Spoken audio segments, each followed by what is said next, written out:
Hi everyone, so today we're going to be doing a lesson on cultural differences. So before I start the lesson, I want you to think about what you know about the word cultural, what you think it means, if you do anything at your family's, in your home that's cultural. I want you to turn and talk and just think about what you know about that word, and I'll give you a second to do that with your partner. So cultural is something that you can celebrate. Your culture are things that you believe in, things that you do with your family. And in this case, the culture that we are talking about is going to revolve around Hanukkah. Hanukkah is a holiday celebrated by people who are Jewish. And today we're going to be reading the book Hanukkah in Alaska by Barbara Brown. So I'm going to play our read aloud, and then we're going to dive into our first topic for the day. In Alaska, in winter, we have to watch out for moose. We have to look both ways when we go out the door, making sure there are no moose around. That's because moose are very big, and they kick things that surprise them or make them angry. Their big kicks are strong enough to dent a car. My mother drives slowly in the winter, looking out for moose. When my friends and I are playing outside and a moose comes along, we have to hug a tree. A moose can't step on you or knock you over if you're hugging a tree. Also, during winter in Alaska, it's dark. Not just at night for sleeping, but almost all the time. It doesn't get light until it's already snack time at school, and it's dark again practically right after lunch. Daytime is only 5 hours long, and sometimes when there's so much snow that it covers up the windows, daylight can barely peek in.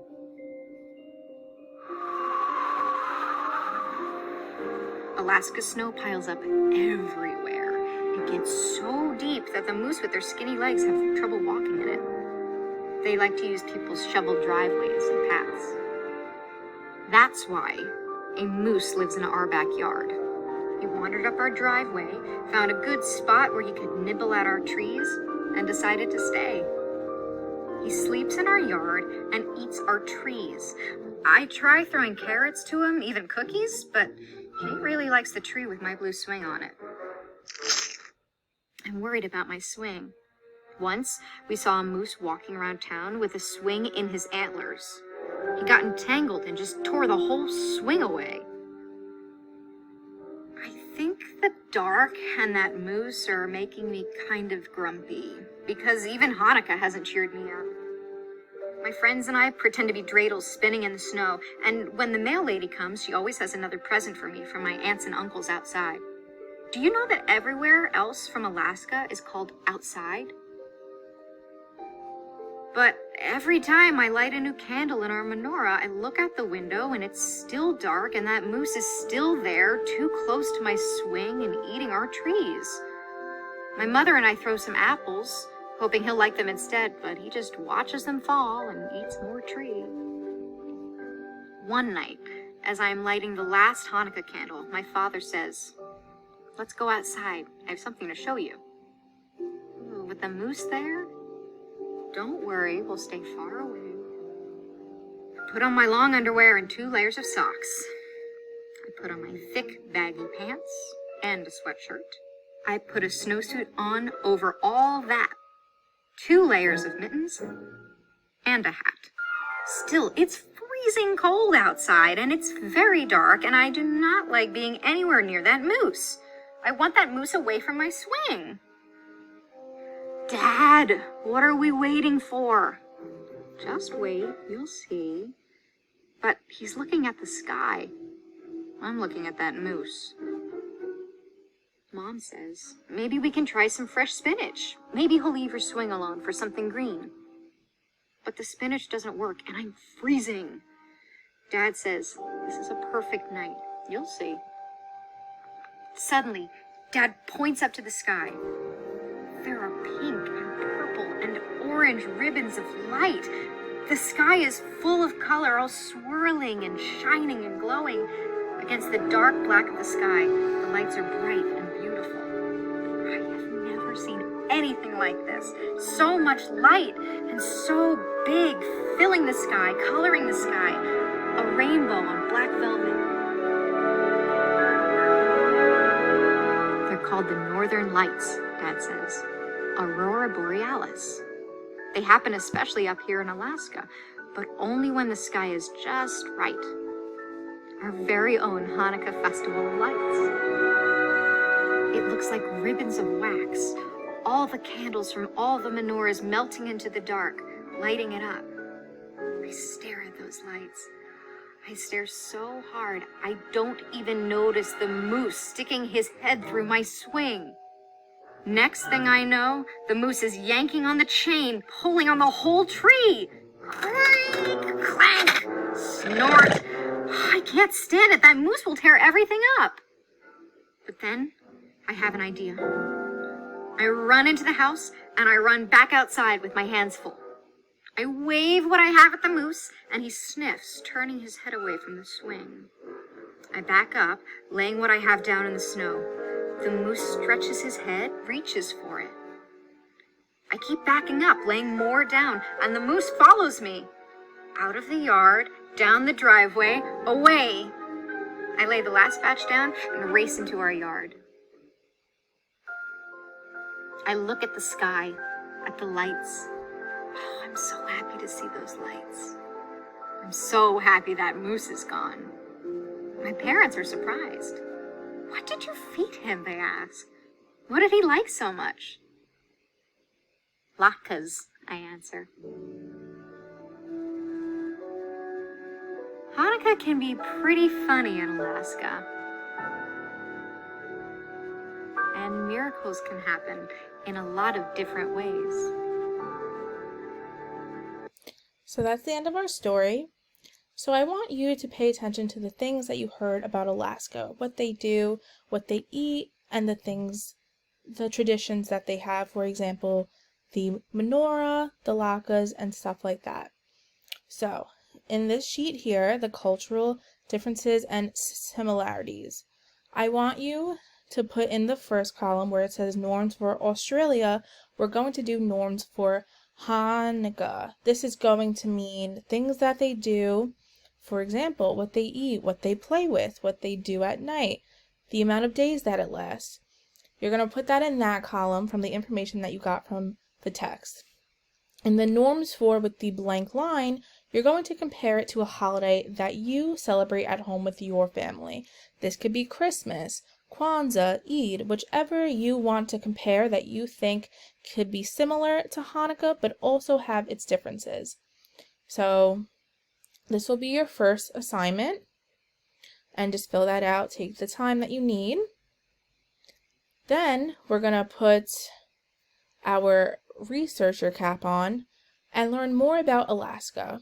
So I want you guys to look at this map of the USA that I brought up and see that Alaska is right down in this corner, not touching any of the other states of the United States of America. So we have learned a lot about Alaska in the text. For example, that it's dark for most of the day, that it snows a lot, there's northern lights, and a lot more other things that you may not be used to where you're from. So what I want you to do for Alaska is go on a web scavenger hunt. You're going to go online and you're going to ask yourself those questions that you want to know about Alaska from what you saw in our story. You could search why it's like that because of where it is in the world, why it's so cold, whatever you would like to know more about Alaska. Then you're going to take that information and jot it down and have it as notes so that we could share later on. We're then going to learn about moose. We heard a lot about moose in this story and how the moose was just so unbearable to this little boy. So, with the moose, we're going to make a graphic organizer on why we think the moose was doing what it was doing to the little boy's swing and why the moose was in Alaska at all. So before you make this organizer, I wanted to share with you some facts about moose that might help you understand why the moose was doing what it was doing. So we have our first fact, which is that moose are huge. They can weigh from 440 pounds to 1,500 pounds. That's why maybe the little boy was a little scared to go near the moose because it's so big. Our fact number 2 is that moose are very fast runners. They can outrun any human. That's why in the book, when you saw that they hug on to the tree, maybe they're scared that the moose is going to run towards them. Number 3 is that moose are very good swimmers. As you saw from the map of the United States, Alaska is not bordered by any state, which means it is surrounded by water. So maybe that is something to keep in mind about why the moose are stuck in Alaska. Number 4, moose typically live in places with a lot of snowfall. And as we saw from the text, Alaska has a lot of snow, so much that their legs can even get stuck when they're walking, and that's why they like to walk up a paved driveway. Number 5 is that moose are vegetarian. They only eat plant-based foods. This means that they don't eat meat, they don't eat any other animals, chicken, nothing like that. So they like to eat plants, for example, grass, things that grow on trees, and fruit. So with the graphic or organizer, you're going to make one up explaining reasons why the moose in the text may have done what they did and why they may have been in Alaska. Use clues from the text and ask yourself questions like, how is the weather in Alaska? And why might the moose have tried to eat the little boy's tree and swing? So with that being said, when you're done with your graphic organizer, we're going to do a hands-on activity. Let's say you were the little boy in that book. How would you want to keep the moose away from your swing? So you're going to make a contraption with the materials that I have for you on ways to keep the moose out of your backyard. So you could completely come up with your own thing. This is completely you. I am not going to tell you how to make it, but you are going to have these things to use to try and make the best gate, the best whichever you think is going to work to keep the moose away from your property. The materials that you will use are straws, pipe cleaners, paper plates, tape, and string.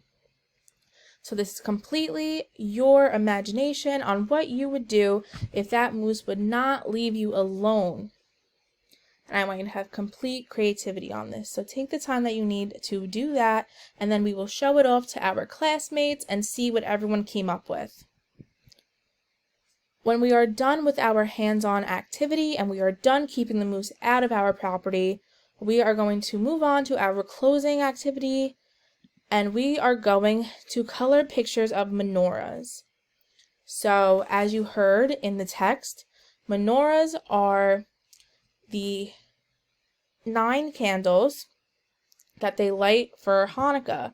Hanukkah is 8 nights long, and you light a candle for each night, and on one night you light 2. This just represents Hanukkah and that your family is all together and that you're celebrating. So we're going to color this, and we're going to end out with the song Hanukkah, Oh Hanukkah, which is just a song like a Christmas song or something like that that explains what children do on Hanukkah to have fun, what they eat, and just the many traditions that they celebrate. When you are done with that, we will share our coloring pages, and we will come together as a class to discuss what we learned about culture, about Hanukkah, about Alaska, and what we gathered from our research on the internet about moose and how we would keep them out with the cool contraptions that we all made. And we will close out with that. Thank you.